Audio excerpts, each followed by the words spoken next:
Welcome, everyone, to the Archaeology of Connecticut. I'm Glenda Rose, President of Friends of the Office of State Archaeology, here with State Archaeologist Dr. Sarah Sportman, former President Scott Brady, and, of course, our special guest. Today we will be learning about Indigenous houses and architecture. So we all get excited to see and learn about artifacts from the past, I think because these are things we can touch and we can visualize their uses. But a big part of archaeology is understanding the whole story of how people lived during their time. Tools and faunal remains tell us about their activities and foods, but what did they do for shelter, and how did that evolve over time? So during today's show, we will have the unique opportunity to learn about a different aspect of archaeology that we don't usually hear about. So join us now for the next hour and enjoy the show. If you have a question, please send a quick email to info@icrvradio.com. Thanks. And here's Sarah to introduce our guests and begin the discussion. Hi, everyone, and welcome to the show. As Glenda said, this evening we're going to be talking about Indigenous architecture in the archaeological record. Our topic was inspired by the recent discovery of the well-preserved remains of a small house in Cheshire, Connecticut. It was identified through careful excavation by experienced archaeologists who recognized the subtle soil stains that were all that remained of what was likely the winter home of a family that was living on a terrace above the 10-Mile River 3,700 years ago. Got to do the math. Yeah. Archaeological discoveries of complete house structures of that age are pretty rare in our region for a number of reasons that we're going to get into this evening. But when found, these sites offer a wealth of information that help us to better understand the lives of people in the past. After we meet tonight's guests, we'll start our conversation with a discussion about what we know about Indigenous architecture and houses in the past from archaeological data and ethnohistoric sources. We'll talk about the challenges of finding houses in the archaeological record and discuss the ways that archaeologists have approached the study of these features. We'll discuss the house site in Cheshire, and then we'll get into the broader implications of such sites, the way the data from house sites can be used to investigate other topics of interest about the past. So before we start the discussion, I'd like to welcome our guests, Brenna Pisanelli of Heritage Consultants, who is part of the team that identified and is studying the house, and Dr. Gabe Hrynick, a fellow UConn alum and professor at the University of New Brunswick, who has worked with colleagues to compile and analyze information on house sizes across the Northeast through time to examine the changes to social organization and settlement patterns associated with the adoption of maize horticulture. So welcome to you both. I'm going to ask you both to just introduce yourselves and tell us a little bit about yourselves and your work before we get started. Brenna, can you start? Hello, my name's Brenna Pisanelli. I am the senior project manager at Heritage Consultants. I came on to that team about a year ago after having conducted CRM research all across the U.S. and research in Central America. Thanks. I don't know what else I should say. Hi, Gabe. How are you? Can you tell us a little bit about your background? I'm great, and thanks very much for having me on, Sarah. It's a pleasure to talk about houses with you. I'm an associate professor at the University of New Brunswick, and much of my research is actually in Maine and the Maritime provinces, but it's been on Indigenous domestic architecture, mostly actually a little bit more recent than the house you all are going to be talking about tonight. But I've also done some comparative work between architecture in Maine and the Maritimes and southern New England, and that's in the paper you referenced I did with Bill Farley and Amy Fox. And so more recently, some of my work has just been about especially hunter-gatherer use of space and how hunter-gatherers organize their space. Great, thanks. I think we'll have a great discussion tonight about this. So just to kind of start, maybe I'll open this up to both of you. Can you just talk a little bit about what we know about Indigenous houses and architecture across the Northeast and where that information comes from? Sure, I could talk about that for a second. And I should say one of the things, and you kind of alluded to this when we were when you were introducing the program, is just that we actually don't have a very big data set of completely excavated houses in the region, and it's part of why the house in Cheshire is so important. Much of what we know about Indigenous domestic architecture in the Northeast is from ethnographic accounts or ethnohistoric accounts of Europeans describing what houses looked like when they first arrived. And there's some kind of obvious problems with those accounts. One of the first is that they're spotty. What we actually know is sort of limited. And then another reason and another sort of problem with them, and another thing that archaeology can really contribute to, is there are very few written accounts of the insides of Indigenous architecture. In mainly the Maritimes, where I've done a lot of my work, there's really only one ethnographic drawing that's of the interior of a house. And so we've got this very limited understanding of Indigenous domestic architecture from those kind of conventional sources. And then, of course, there's the archaeological record. Yeah, and I think in addition to that, always, contextualizing things when you're only looking at Eurocentric accounts of these houses and pieces of architecture, they are also infused with potential biases, and kind of trying to situate that and how they're defining architecture, and even utilizing the word architecture in space when you're coming from a Western perspective, which is normally like monolithic architecture and structural architecture, which we have a biasism thinking about, versus like I think more movable and mobile architecture. Yeah, that's a good point. And I think that that's reflected in a lot of ethnohistoric and ethnographic accounts, and oftentimes kind of a disparaging kind of description of some of the houses, where it's more in comparison to what Europeans are used to in their own structures, as opposed to looking at these structures within the context in which they were made and used here. We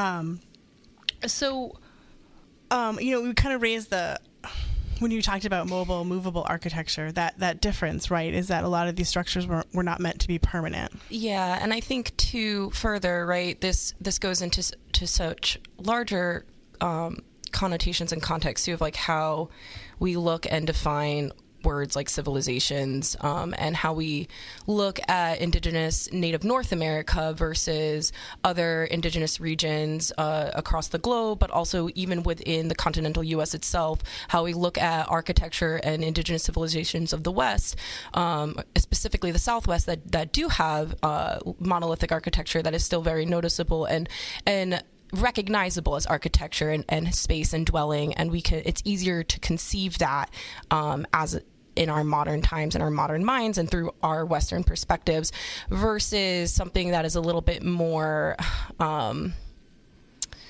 what's a good word for it? The structure does not physically remain, only the remnants and the small signatures of that physical structure remain. So it takes a little bit more imagination and in envisioning what those structures looked like, but also we have to check ourselves in talking and thinking about what architecture means as a vocabulary word.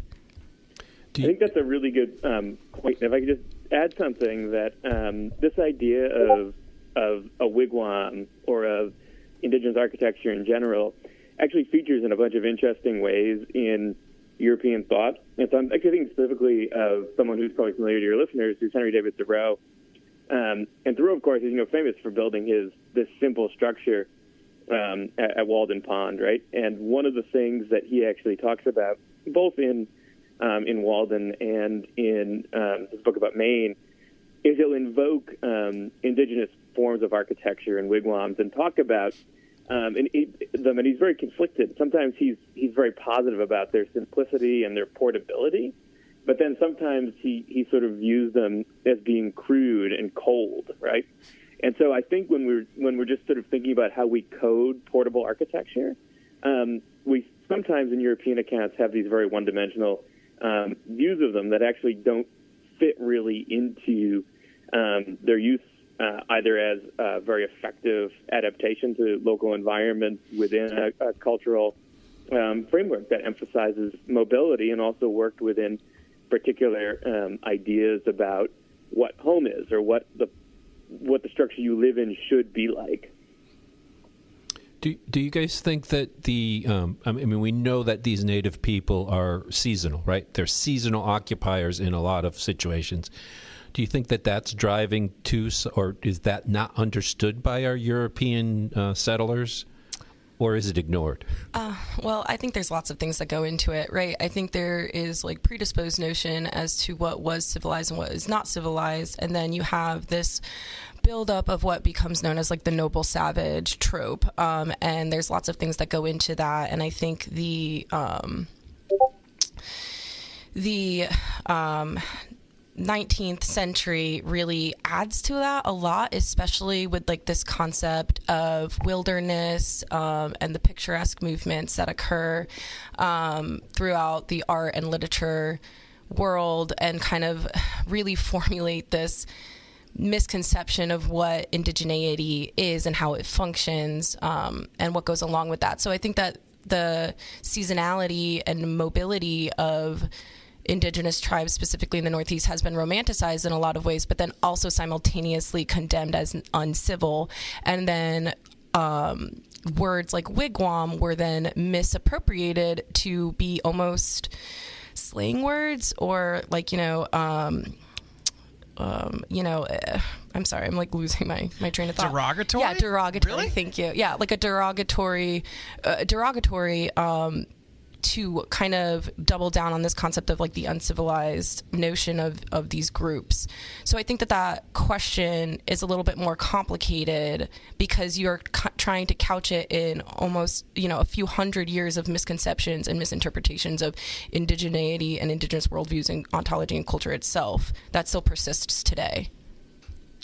I also think that while perceptions of domestic architecture by Europeans may be fraught in a bunch of interesting ways, the topics you point out are also the most difficult to get at archaeologically for hunter-gatherers, right? So, we just don't have great resolution on either seasonality or mobility in the archaeological record, which we're getting, somewhat better at, and especially seasonality. But there's the remnant settlement pattern problem, right, where we could, and by that I mean simply that hunter-gatherer settlement patterns cannot really be resolved using absolute dates, right? Because folks are moving around, say, on a seasonal basis. So even identifying things like a village, it could be incredibly fraught, right? It's part of why we haven't done a great job, probably, of doing that. And so I think one of the things that actually is interesting about a house is it's the biggest scale at which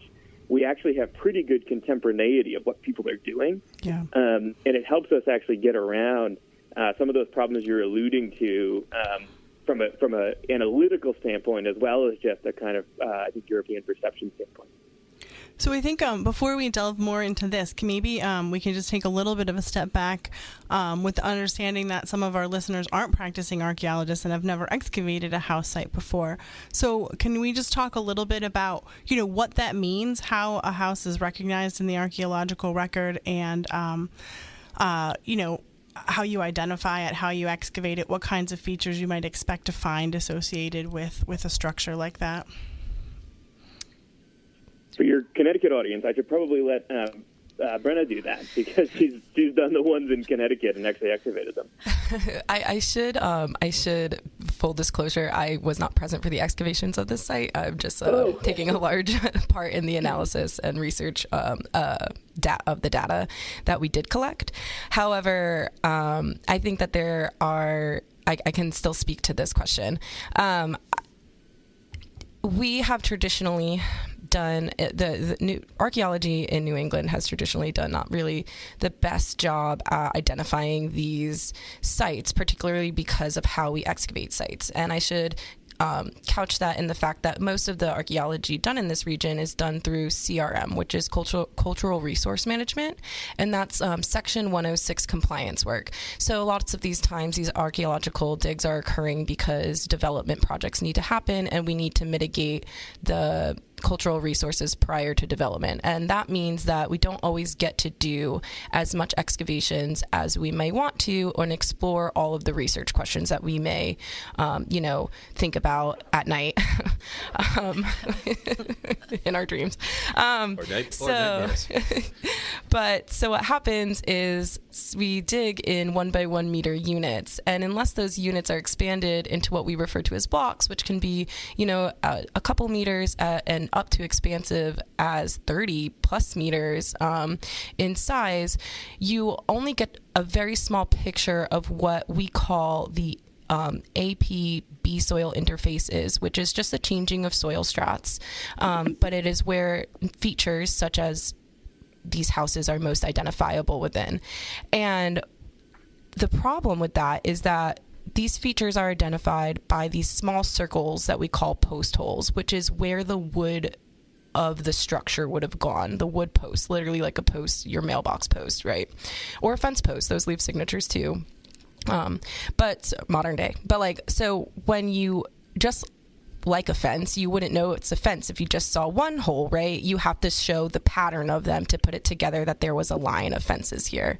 So just like that, when you're only looking at a 1 by 1 meter unit, and you might have a post hole, it might not be a post, it could be bioturbation, you excavate it, unless you open it up to expand it to be able to identify other post holes and recognize the architectural form pattern or patterns of architectural form, you're going to miss it or only excavate it in piecemeal.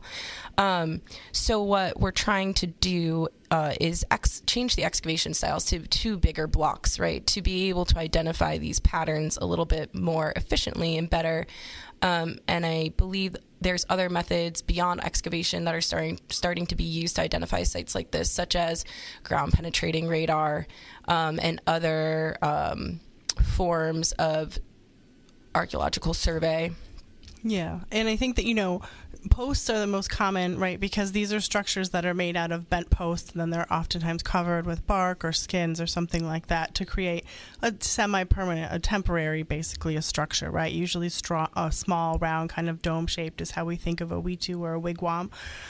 If you're lucky, you'll find a floor, like a house floor, which is an area where people have kind of, spent a lot of time walking, standing, doing things, tamping things down into the soil, and you get kind of a dark, rich, organic layer that's oftentimes very thin, particularly if a house wasn't used for a long period of time. So you have the post molds, you possibly have that, and if you're lucky, you might get another feature such as a hearth or something of that nature, a fire pit that would have been sometimes inside of a structure, sometimes probably in warm weather outside of a structure. So you're really not working with a lot. So you have to have, and that's why kind of in the introduction I kind of stressed that it was identified and excavated by experienced archaeologists who recognized what they were seeing when they started opening up that block and were following that pattern of posts out, right, which is a key part of this. Yeah, and I will give that credit to Corey Atkinson at SHPO who ran these excavations. Yeah, and that's actually a really good point that you made, Sarah, I think, when we're thinking about these, because one of the kind of crucial questions that actually exists in the literature has got to do with just the size and the shape of these. And so less experienced excavators are identifying them as they encounter them in the field. It can be difficult to actually, because the distance between post molds is so crucial for figuring out the actual size and shape of the structure. And there's a whole bunch of things that I'm sure we're going to talk about, a whole bunch of things that architecture can proxy. But understanding that is one of the important reasons. And like Brenna was alluding to, actually, blasting it open and seeing the whole feature is valuable for a whole bunch of research questions. Yeah, so did you want to add something? Yeah, and I just want to talk again to the word, why it matters when you're looking at these things that you have an experienced archaeologist, because I think that unfortunately in New England, especially this is a victim of some of CRM as well, a lot of these types of features get written off as bioturbation. People will just assume if there's only one that it's just a rabbit hole or a rodent hole that has gone through, or a tree throw. And due to deep plowing in New England, right? New England has been occupied for a very long time. There's a lot of farmland here. Often these features are truncated, which means they're cut off. So they may not be very deep, but that doesn't mean that they're not real signatures. And so if you are unable to identify that or mislabel that as something right in the field, you might not know to open up the unit more or expand into a larger block, and it gets overlooked. And again, then we have this either loss of data or this piecemeal excavation of these features. Yeah. So, apart from the subtlety of these features and the difficulty of identifying them and our lack of intensive excavations oftentimes in compliance work. When we do find these houses, they're incredibly important data sets. They provide a lot of information about life in the past. So can you, maybe both of you jump in, whenever, but just kind of elaborate on the types of information that we can get from domestic structures? Sure. Maybe I could tackle part of that, but I think one of the places that maybe the listener would benefit from, just if you kind of think about your idea about domestic life and what are sort of the hallmarks of domestic life. And one of the hallmarks of most cultures' domestic life is that it's one of the few places where people actually consistently come together. And once you take that as an analytical frame, it's very useful for all sorts of basically anthropological questions about the past. So one of the kind of fundamental, we know just some things about the relationships between house structure and generalization about culture, one of which is that bigger houses tend to be correlated to more sedentism. That's cross-culturally basically the case. We know that long houses, that is, houses that are more elongate than they are round, tend to be associated also with more sedentism. We know that there are important, or culturally important patterns in many cultures about the division of space within structures. So, for instance, among the Wabanaki, it was crucially important for their religious system that male and female space to be divided within the structure, and we can actually see this manifest in the archaeological record. It's also useful, and again, though this lends itself to certain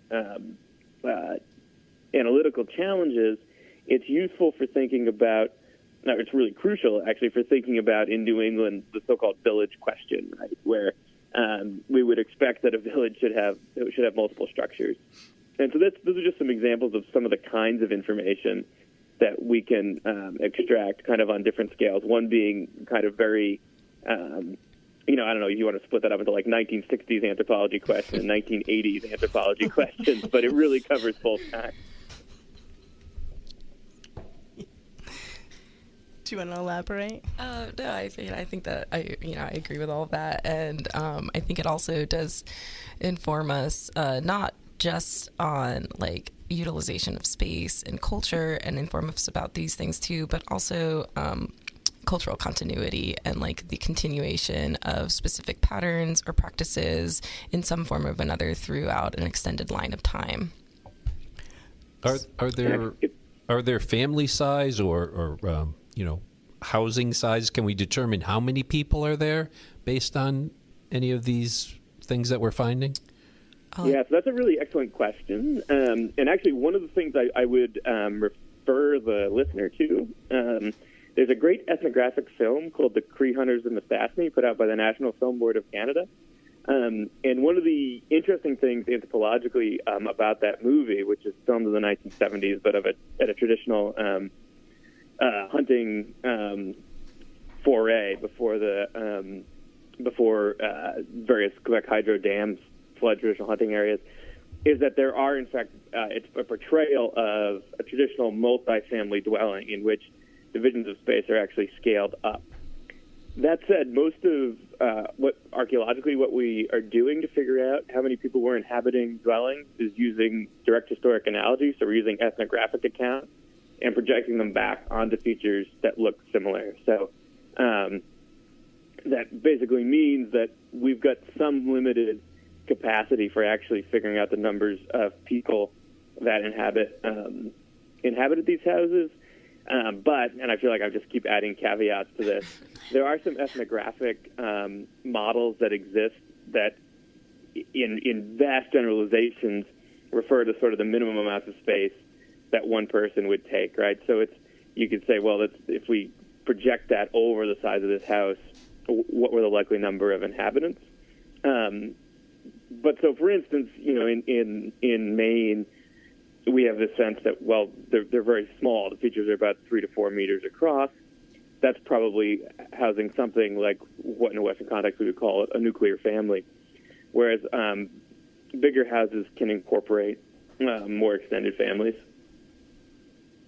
Yeah, and I think that, traditionally archaeologists have used that kind of information, drawing from the ethnographic and archaeological record to help understand social patterns within, societies in the past, how people organize themselves socially, the importance of family lineages and extended family networks in terms of, subsistence and all of those types of things. So I think this house can you just tell us a little bit specifically about the house that we found in Cheshire and its dimensions and its setting, and just kind of situate us in, what kind of structure you think it was and who might have been living there?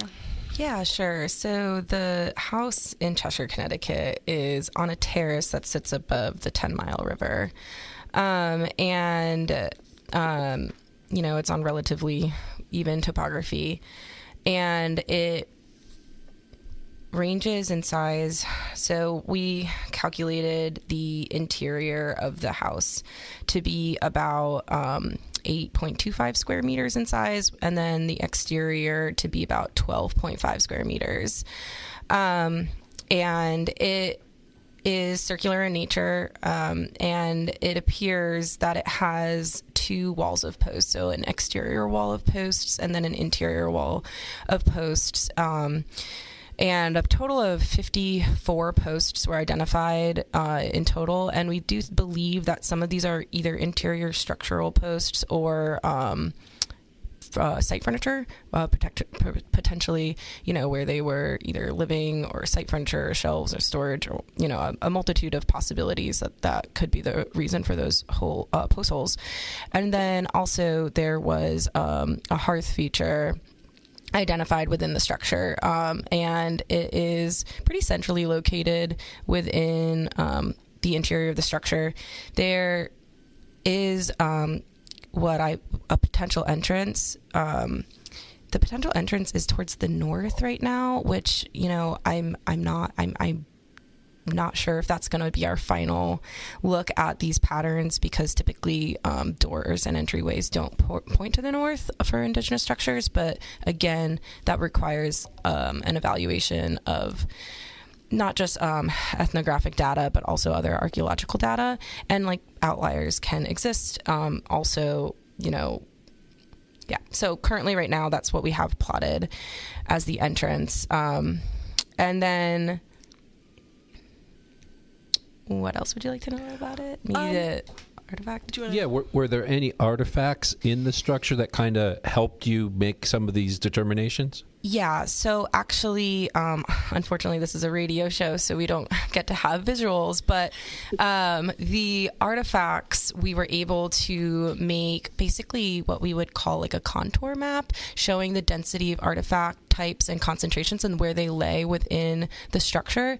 And it actually came out so beautifully so that these artifact concentrations really fit well within the interior of the structure, and are kind of very much delineated in particular spaces within the structure. So in the hearth feature, it is really well correlated with calcined bone and large density of it, and there is a secondary density of calcined bone located outside of the structure, right where where we believe right now the entrance potentially may be. So that is another reason why we thought that could be the entrance and it shows that they're doing some type of maintenance and cleaning of the hearth itself. Also the lithic debitage, which would be your flakes and stone tools and assemblages associated with their production, really were defined in two concentrations that were found on either side of the hearth feature. So that's saying something maybe about delineation of workspace, and it was a high density of lithics, but it wasn't overwhelmingly so that it appears that they weren't maybe living in the structure as well. It was pointed out to me a few weeks ago that maybe with such high concentrations of debitage, they might not have been actively like living in that because debitage is really sharp, so you wouldn't necessarily want that all over the floor. However, I had to point out that while the map makes it look like it's very dense, the actual numbers were not very high. You know, it's only about 230 something pieces of debitage, which sounds like a lot, but it's pretty low. When you spread it over that much surface that much area. space. And then the FCR, we had a concentration, and funny, it was not within the hearth feature, but we had a concentration again inside the structure and then outside of the structure.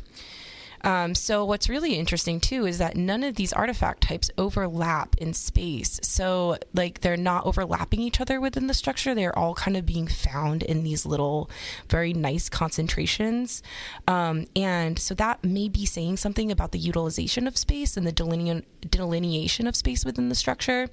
But, you know, to what that may be saying, I cannot speak to quite yet.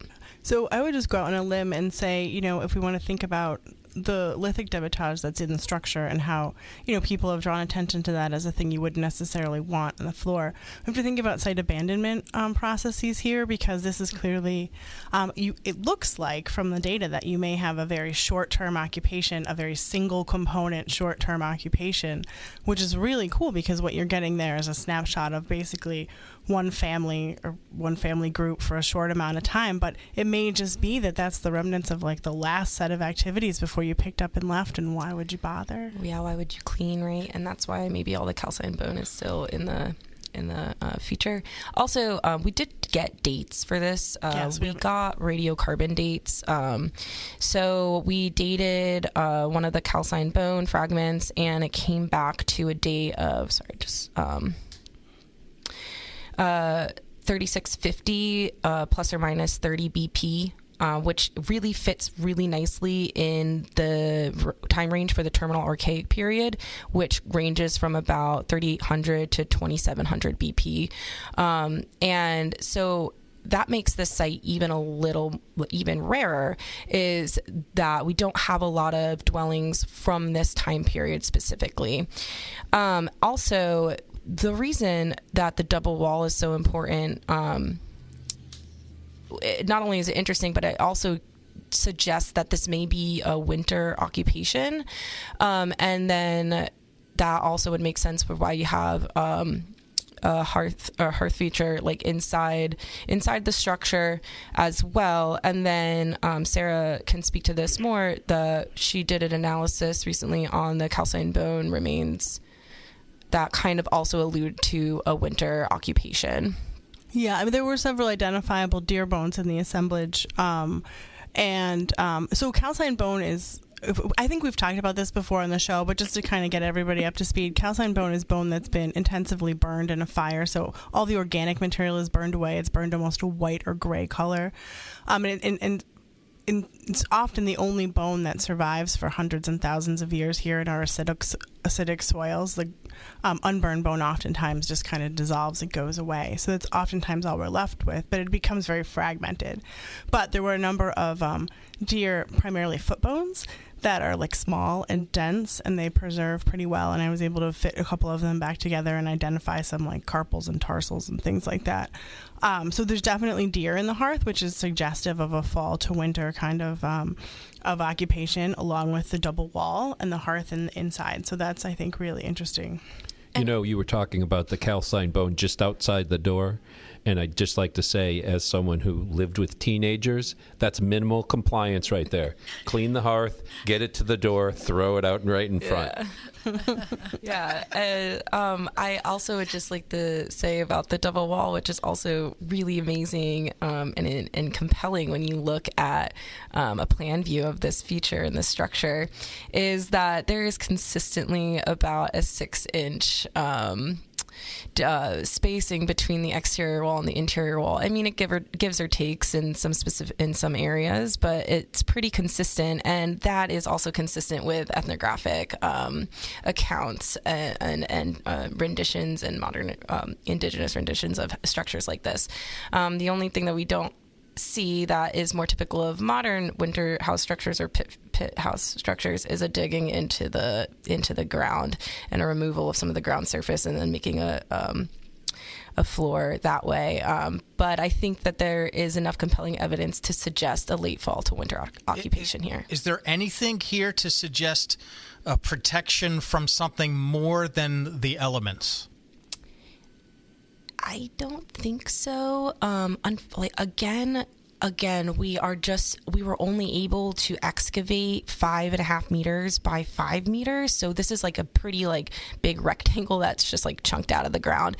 That was kind of based off of the boundaries of the feature, and then FOSA went back and excavated a few. Is it a fair question, Sarah, or am I just... it is. It is a fair question, and I think in an ideal world, we would have excavated a much larger block around that to try to get at what was going around more outside the structure, but we just ran out of time. Because there are post holes identified kind of on the boundaries of our block excavation, so those could go to either other structures or, maybe, exterior things like... drying racks. Sure. Yeah. So the unfortunate thing with archaeology is you just don't know until you have the data, and that data is so hard to come by sometimes. If I could just jump in, Gabe. Yeah. If I could just add just a little bit to that, it's definitely a fair question, and it's an interesting one, especially when we think about contact period fortified villages and such.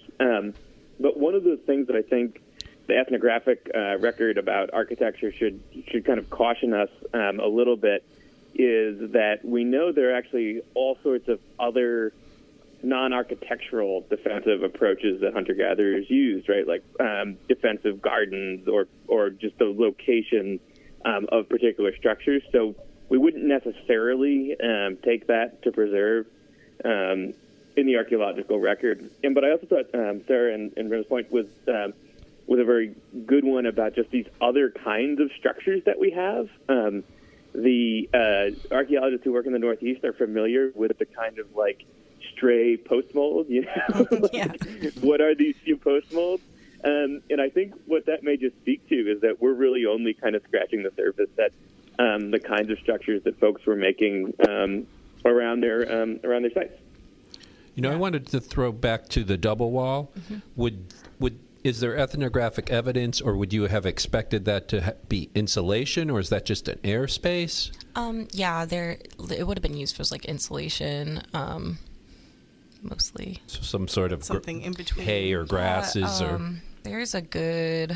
I wonder if there were bots in there. Is that Sturdivant's paper? Is that where he describes the double bow fold pattern?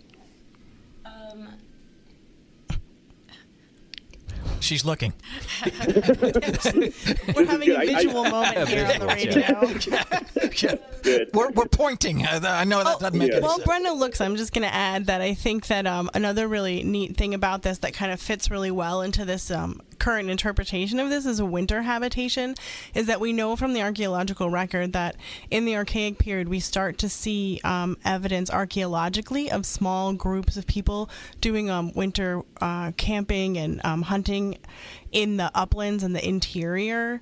And I think that this fits really well with those patterns of, that interior upland kind of winter activity where people kind of break off into smaller groups in the winter months and do some hunting as a nuclear family, or maybe, a smaller group of families, and then maybe get back together again in the spring for more group subsistence activities and celebrations and cultural activities, and live in larger groups in different times of the year.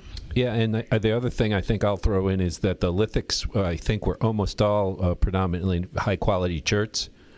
Is that fair? Yeah, it was mostly Norman skilled chert. Yeah, and I mean, and that's what I would expect from that time period. Here in Connecticut, we see an awful lot of that. Well, in the time period of these structures is actually kind of cool because even though we don't have very much architecture, a lot of the architecture we do have dates to about 3700 BP, and it's from Kirby Brook. Yes.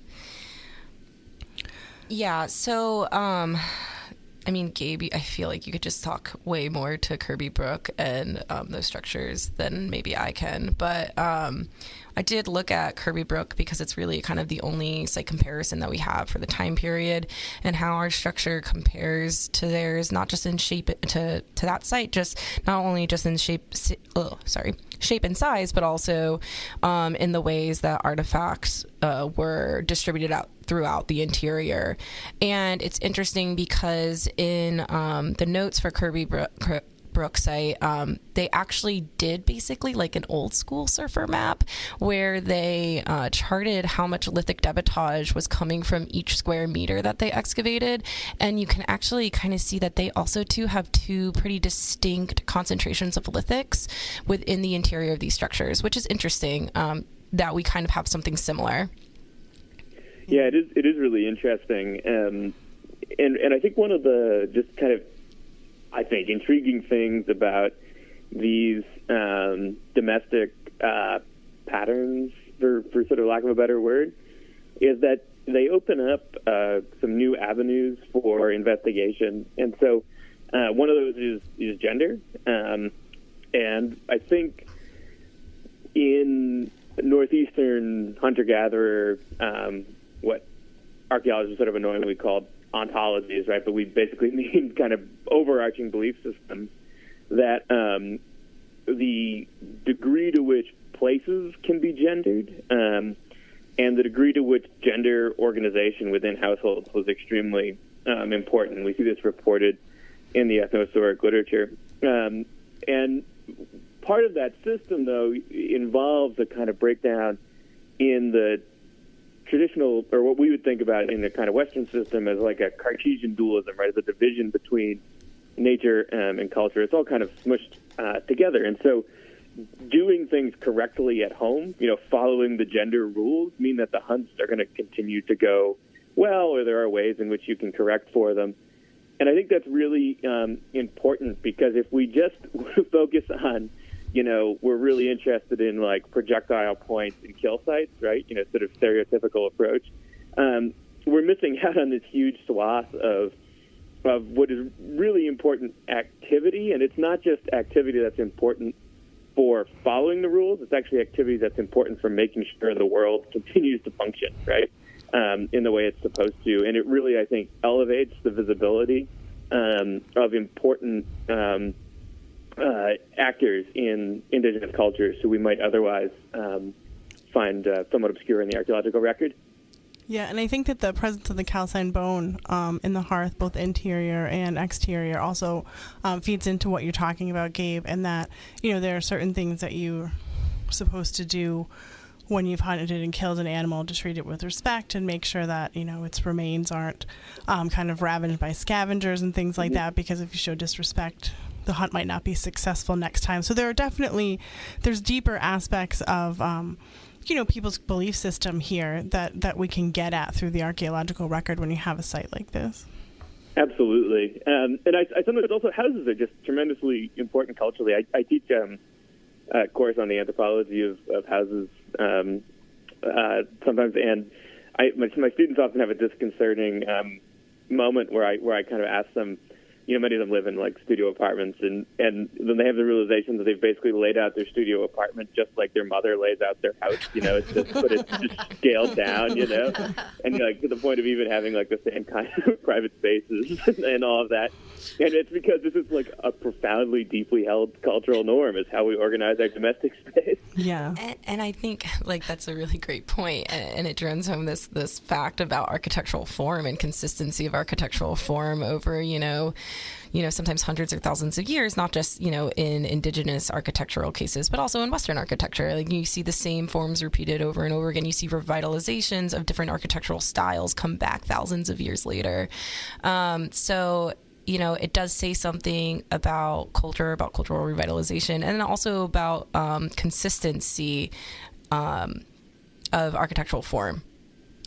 Yeah, I think that's a good kind of jumping off point to launch into the other thing that we were going to talk about, which is change in architecture over time, and some of the work that Gabe and his colleagues did looking at houses across the Northeast region in New England and also in the Maritime region, and looking at the changes in house size and shape over time and thinking about why those changes may have occurred, and relating that to the adoption of horticulture. Do you want to talk a little bit about your paper, Gabe, and the research that you did with your colleagues? Yeah, absolutely. And so I'd also particularly like to just plug Bill Farley and then especially actually Amy Fox, who did all of the math actually on this, really. So this work is as much theirs as mine, more theirs than mine. So we found some interesting patterns. And the first, what we were fundamentally kind of interested in was the adoption of maize horticulture, which I'm sure your listeners all know is this like really vexing topic in New England archaeology, right? When is corn adopted and how much does it matter, right? I think you could kind of break the question down into those two categories. And in theory, we would expect that as a kind of a proxy measure, that when people start adopting maize in a big way, we would expect them to become more sedentary, and that's because maize lends itself to storage. You want to stay near where the maize is. Population would ordinarily increase once you start growing maize. All of these factors should also contribute to houses being slightly bigger or even substantially bigger and being longer. That's what we would expect. A useful control to that is that in Maine and the Maritimes, which is where I mostly have excavated houses, Indigenous people did not start corn horticulture until after European contact. So this should be a good control, was our idea. And sure enough, houses in the late woodland period in Connecticut get bigger, like we would expect. And what was sort of interesting, though, was that they also get slightly bigger, although never as big as the southern New England ones, in Maine and the Maritimes. That is a really interesting but not very statistically robust finding from this study.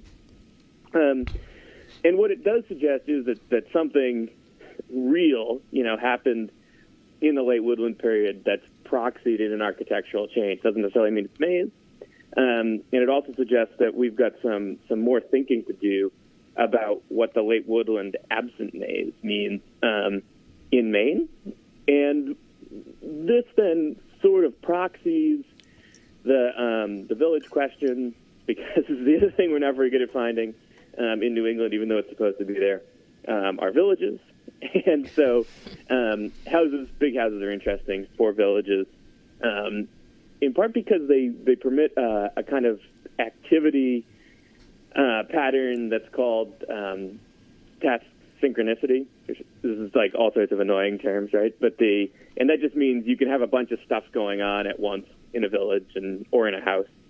So approaching the house just as an understudied scale of basically landscape archaeology to try to address some of these questions. But the too long didn't read, houses get bigger, that is strongly suggestive of something that could be corn horticulture.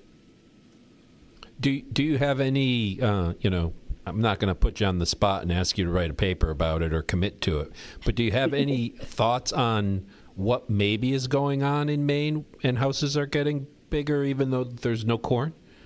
We do, and I'm glad you didn't put me on. But we just Matt and I just had a paper out like a couple weeks ago, trying to deal with some of this. It's in Journal of Anthropological Archaeology, but what we attribute it to is we think that in effect there are all sorts of things that you can intensify that are not corn.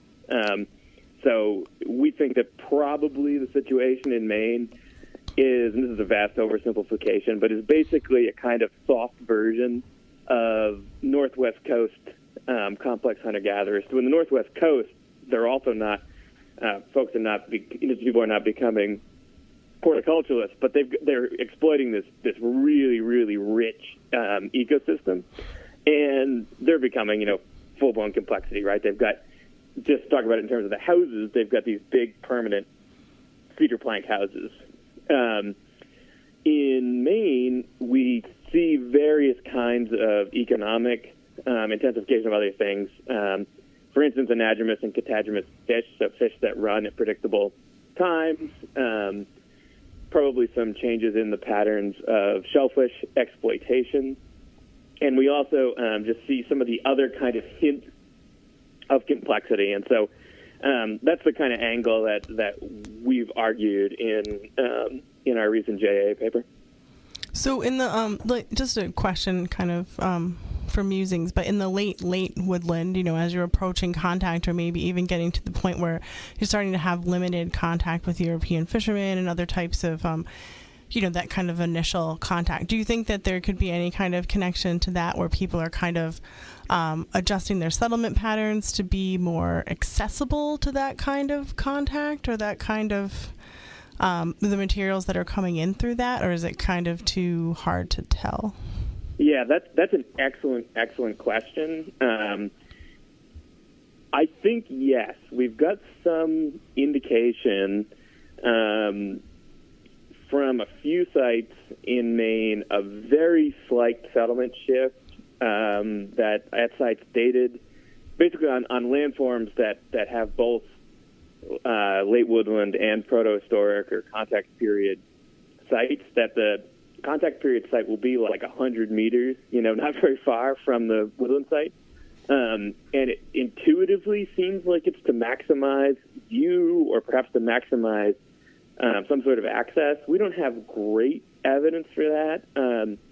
We've also got a very kind of complicated protohistoric and late woodland seasonality signature. Actually, Dave Leslie worked on this some in Maine on isotope patterns, where we actually have seasonality that's in contrast with the faunal signature. So the shell and the fauna tell a different story, and that's potentially really interesting because it suggests maybe there's some storage starting in this period, which could also be shaking things up. So I think, so it's a great question. And in fact, if any graduate students are getting disenchanted with Connecticut archaeology, they want to try something that's colder, they could come up to UNB and we could work on it.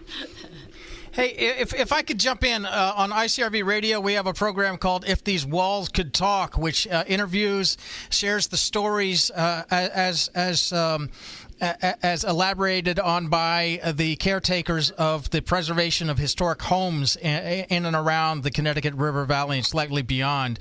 And we go back 300 plus years, but not 3,000 plus years. But at the risk of getting you a little bit out of your discipline and comfort zone, perhaps, if we could go around the table here, and Dr. Gabe, I'm going to start with you, partner. If these walls could talk, the walls of the finding of the house 3,700 years ago in Cheshire, if they could talk, what would you want to ask the walls? Oh, that's a really good question. I think what I would be most interested to know would be, I don't know if this is cheating, but would just be I would be really curious to ask the person living there if they had a distinction between house and home. And so this idea, right, that I think in the West we equate our house is our home, right? These are kind of the same thing. And I think if there was a linguistic way to kind of parse that with the folks living in that house, having some sense of like, hey, what does this thing mean to you, and how is it connected to that idea of home, would be really, really interesting. Anybody else want to take a shot at this? I think I'd have to agree with Gabe. I also do a lot of work in historic preservation and architectural history, and concept of place is so important. And my graduate research is also in concepts of cultural continuity and indigeneity. So I would really be interested in knowing what the concept of place meant to those indigenous people inhabiting this structure then, and comparing that and now looking at that and how it holds up to not just how indigenous communities of today of New England perceive place and concept of place, but also how Western people perceive that as well, European or other ethnicities perceive concept of place within this region.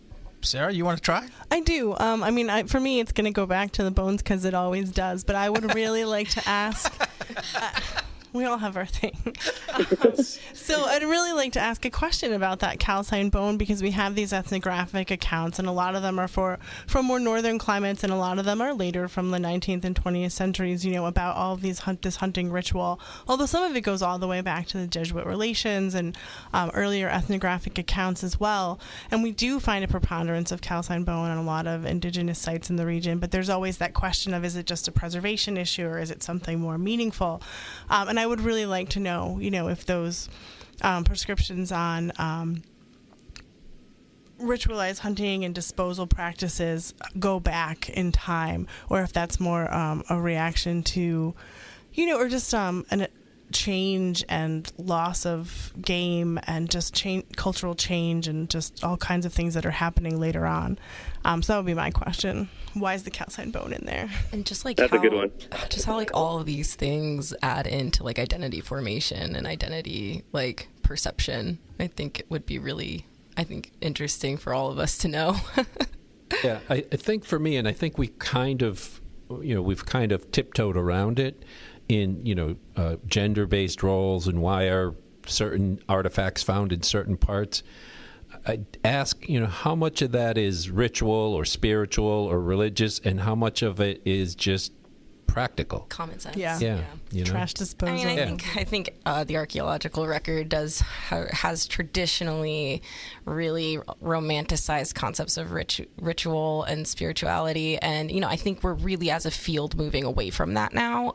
Also, I think anthropology as a whole is just shifting and changing to move away from these more archaic concepts, but it's still, it would be really interesting to know. Because if you don't know what it is, it's ritual. Yeah. My last question, because I just love hanging around smart people and just being on the sideline here. I have to ask, because of your commitment and passion and the work that you all do. I can't believe that this would be a coincidence that in the month of Thanksgiving we're talking about architecture of indigenous peoples, even though that we might be off from 400 years ago to 3,700 years. We might be a little bit off. But if you can not be bothered by the difference in time, is there anything in your studies that you want to share with our listening audience about? Because Brenna gave reference to possible use of derogatory language and just how First Nation might have been perceived and the handles that were used. Is there anything that you want to share that deals not necessarily with this specific house, but with your overall work about relationships and perception and realities of First Nation? Oh, man. You want to do a series? This is something I spend a lot of time working on, a lot of time thinking about from a research perspective, not just in this region, but across multiple regions, and how concepts and words like Indigenous function and play into concepts of race and biases and misconceptions. New England is fraught with issues regarding concepts of indigeneity, and that goes from just this pervasiveness of thinking through the regular discourse and history classes that Native Americans no longer inhabit this region. They don't exist anymore. That's not true. There's multiple tribes that are state recognized and federally recognized.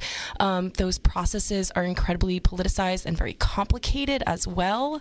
That's really important to understand. And just generally, I think, this region gets caught up in its colonial history of the Pilgrims and Thanksgiving, and I think it is so important for people to understand the realities of those fictional narratives, because that's just what they are. They're just a story, and they're the realities of these groups of people and their experiences and their persistence and their survivance within this region matter so much to the current discourse that goes on, whether that is in archaeology or anthropology or sociology or museum studies or all of the social sciences, but also the political sciences and healthcare. And it matters in so many more ways that go beyond the archaeological record. But I do think that archaeology can be used and helping inform these narratives as well, and showing the existence and continued existence and survivance and resistance. Sorry, for those people who don't know what survivance means, it's a topic that is like survival and resistance, right? So tribes and indigenous people had to do what they needed to do to survive. So sometimes that meant forced assimilation, letting go of cultural practices to just get by and to continue to exist physically within these spaces when they were just, there was so much negativity. Yeah, well, that's a really nice way to put it. You summed it up pretty well. But I think that it's really important, not just in November, but throughout all months of the years, to remember that these are narratives that mattered then and they matter now and they're going to matter in the future. And we always need to remember that we're just so privileged to speak on them. Gabe, you want to add to it? Yeah, I don't think I can say it better than Brenna just did, but that idea of being really privileged to speak about these, especially in Thanksgiving, I think is really important. And one of the things that, just to bring us back to architecture, one of the things that I think I sometimes try to remind myself with when I've got the tremendous privilege to work on this material is that there's evidence in New England for Indigenous people making houses in New England that over 12,000 years. There's evidence for house structures at the Bulbrook site in Ipswich, Massachusetts. So what that really is kind of evidence for people doing is coming together and living together and eating together and talking. And so if you think about it as that kind of a proxy, I think you sort of have a more maybe culturally salient way to think about the really human interactions that define this place long before Europeans got here, and the kinds of social structures that persist today but have great antiquity as the original inhabitants of North America. Hey guys, Brenna, Gabe, it's been an hour, believe it or not. Thanks for the information. Thanks for the passion. If people wanted to get in touch with you to learn more about what you're doing or what you're plugging at any particular point in time, how could they reach you? I guess via email probably is best for me. It's just dude, should I spell it out? Sure. Okay. Sorry, I don't have any like fancy social media accounts. It's just Pisanelli at heritage-consultants.com. And how about you, Gabe?